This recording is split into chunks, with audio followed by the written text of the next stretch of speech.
Oh, Julieta, vengo a ofrecerte mi corazón, vengo a tu casa que me abras el balcón. Julieta, soy todo tuyo. Julieta, sal al balcón. ¡Que aquí no vive ninguna Julieta! Hoy va, perdón, perdón, ¿eh?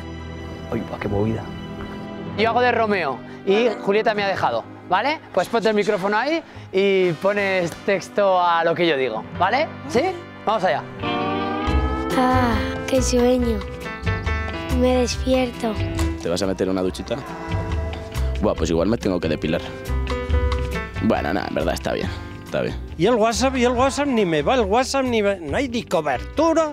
Vaya puñeta de cobertura, ¿pero esto qué es? A ver cómo huele mi sobaco. Bien, huele a rosas. Esto conquisto a quien sea. Quiero decir, a mi Julieta. ¡No, por favor! ¿Dónde está Julieta? ¡Dios mío, no! ¡Por favor! ¡Mi corazón! ¿Qué le pasa a mi corazón? Y encima para nuestro aniversario. ¿Yo qué? ¿Qué me importa a mi Julieta? 2 años llevábamos. Bueno, 3 años. 3 ya, es verdad. El otro día hicimos 3. Me cago en... Y encima con el anillo. A tomar por culo lo va a tirar. El coche, lo voy a buscar. ¿Dónde está? ¿Abajo? Venga, bajamos. Bajamos. ¿Vamos los dos? ¡Hola, qué cochazo que tiene Romeo! Que la melena al viento, ¿no? ¿Romeo tiene melena? Va, a ver. ¿Qué veo? ¿Qué veo? ¡Una antena parabólica! ¡Una antena! Y hay cobertura. ¡Ya tengo cobertura! ¡Perfecto! Y tengo un mensaje, un WhatsApp. Me acabo de ir a Salou. Estoy en la playa de Salou.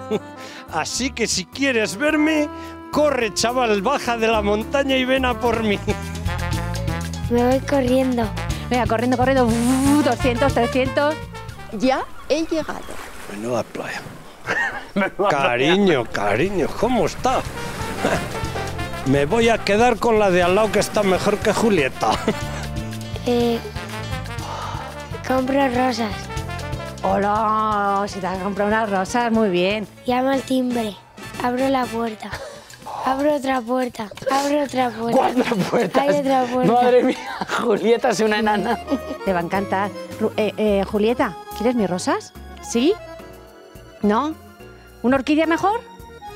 No, horquilla no, orquídea. Toma. Un beso. Mi corazón. Te lo doy. ¡Muy bien! ¡Toca! ¡Muy guay! A ver, este es un gimnasio muy brutal, muy bueno.